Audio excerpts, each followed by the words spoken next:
Welcome! In this video I'm going to show you how to create your own functions using Microsoft Excel VBA. Now Excel has lots and lots of built-in functions. For example, if you type equal and then type sum, you could do like A1 through to A10 and that would add up all the numbers. Stick a few numbers in there. And there you go. That is a function. And those are all pre-programmed into Microsoft Excel. Let's delete those. However, if you had the need to create a more advanced function, then you could use Visual Basic.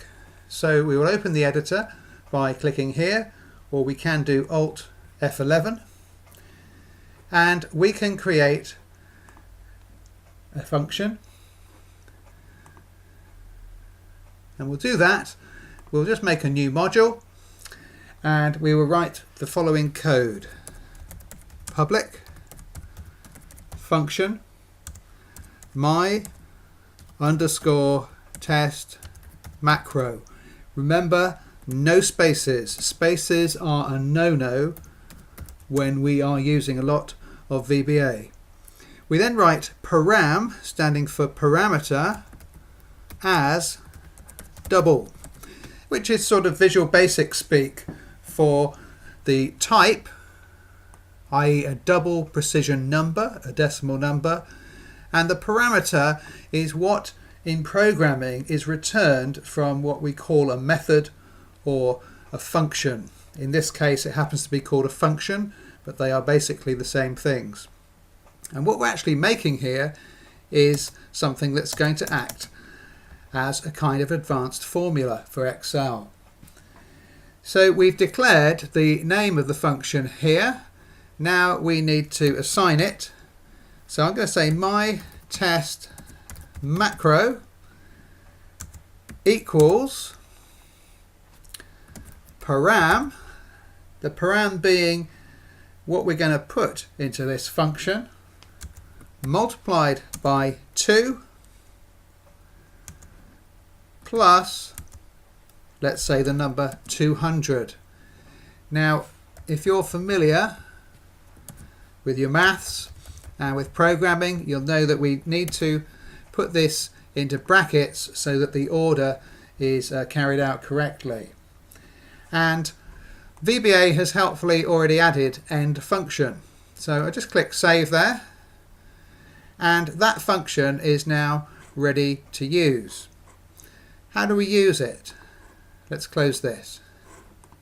I'm going to put a number in A1, 100, and then in another cell, it doesn't matter where, I'm going to call this function that has been created.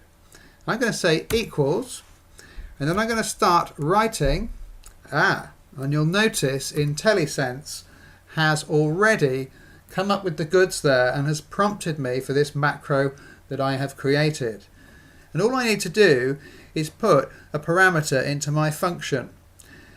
And the parameter I'm going to use, unsurprisingly, is the contents of cell A1, which happens to be a number. And the answer I have come up with here is 400.